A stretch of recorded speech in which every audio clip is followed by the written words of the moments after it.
मुसलमानों ने और अल्लाह सुब्हानहू तआला ने दिया। और मैं मिसाल देता हूँ और इसको बड़े गौर से सुनिए कि राइट्स आए कहाँ से। 1902 या 3 तक बरतानिया के अंदर, यूरोप के अंदर, इंग्लैंड जो लीडर था रेनेसांस का भी और तरक्की का भी और इंडस्ट्रियल रेवोल्यूशन का भी, उसमें राइट्स ये थे कि औरत की कोई विरासत नहीं, औरत की कोई मिल्कियत नहीं, औरत अपने बाप की या अपने शौहर की मिल्कियत खुद है। अगर वो कुछ कमा लेती है और बचा लेती है तो वो भी उसकी मिल्कियत नहीं है।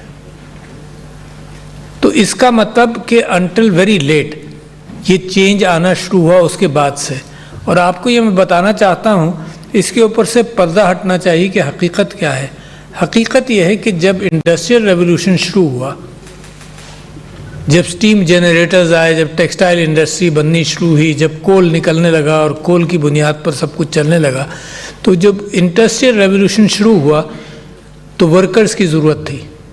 जैसे आज दुनिया के अंदर इमिग्रेंट्स की ज़रूरत है, इन हाई इंडस्ट्रियलाइज कंट्रीज़ इमिग्रेंट्स की ज़रूरत है, क्योंकि वो मैनुअल लेबर कौन करेगा, मैनुअल और इंटेलेक्चुअल लेबर दोनों की बात कर रहा हूँ।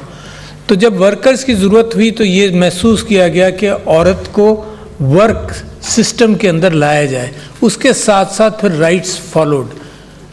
वट एवर हैपन, वो ऑल गुड हैपन, यानी राइट्स भी मिले और फिर वो वर्किंग सेक्टर के अंदर औरत आई और मामलात वहाँ के चेंज हुए। तो मैं समझता हूँ कि वो ममालिक अब उसके जो इंडस्ट्रियल रेवोल्यूशन हुआ और बहुत सारे उसके बाद से अब फोर्थ इंडस्ट्रियल रेवोल्यूशन शुरू हो गया आईटी की बुनियाद पर, जो ममालिक अपने लोगों को इंक्लूजन में नहीं लाते हर एतबार से, वो दुनिया के बराबर तरक्की नहीं करते। Inclusion in every sector, I talk to you about inclusion in other sectors.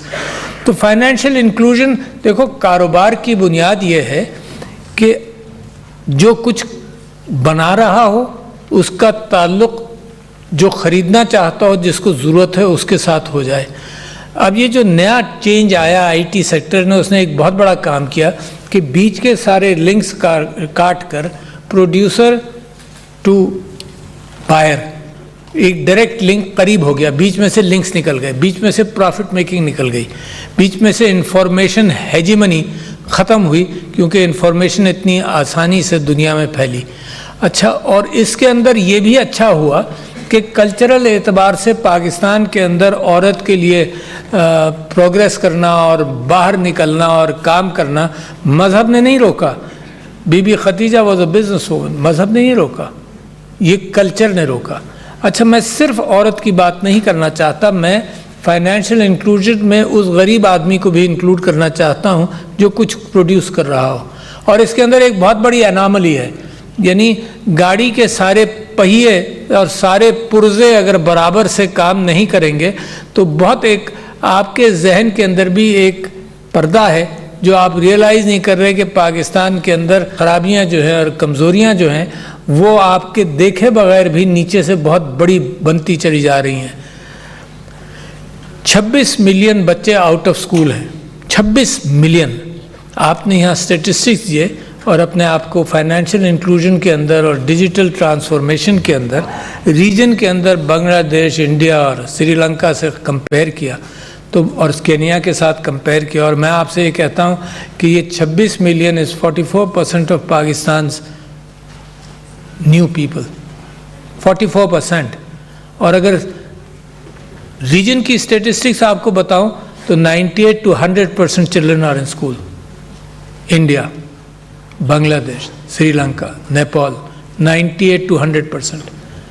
2,62,00,000 का क्या करेंगे, कैसे इनको एजुकेट करेंगे? और जो जहाँ पर फाइनेंशियल इंक्लूजन है वहाँ एजुकेशन इंक्लूजन नहीं करेंगे तो नतीजा ये होगा कि इसका बर्डन कौन उठाएगा? हम ही ये रॉ एक्सपोर्ट करते रहेंगे, फिजिकल लेबर हम एक्सपोर्ट करते रहेंगे, कोई वैल्यू एडिशन इसमें नहीं करना क्या? आप एलीट हैं, आप मज़े में, आप पढ़ लिख गए, आपके लिए रास्ते खुलने शुरू हो गए, और जो आपने फाइनेंशियल इंक्लूजन की बात की है तो इन बच्चों का क्या होगा? अगर इनको स्कूलों में डाला जाए कि remember that you are the elite and I am repeating this over and over for the last 6 months to a year, अगर इनको स्कूलों में डाला जाए तो 55,000 या 50,000 स्कूल चाहिए। अगर आप तालीम दे दें तो these people with lift themselves up, अपने शू लेसेस से ही अपने आप को उठा लेंगे वो। अगर आप तालीम नहीं देंगे तो आप ही बोझ उठाते रहिए, जिस तरह से टैक्स देने वाला नॉन टैक्स पेयर का बोझ उठाता रहता है, वही हम करते रहेंगे पाकिस्तान के अंदर। तो मैं आपसे ये कह रहा हूं कि एक उसके बावजूद एक चेंज आ रही है। उसके बावजूद क्या चेंज आ रही है कि यही बच्चे जिनको आप रास्ता नहीं दे रहे, इनमें से बहुत सारे बच्चे prime ministers digital skills program करके खुद रास्ता तलाश करके, क्योंकि ये जो टच स्क्रीन है ना, ये बच्चों को भी एजुकेट कर देता है बड़ी तेजी से।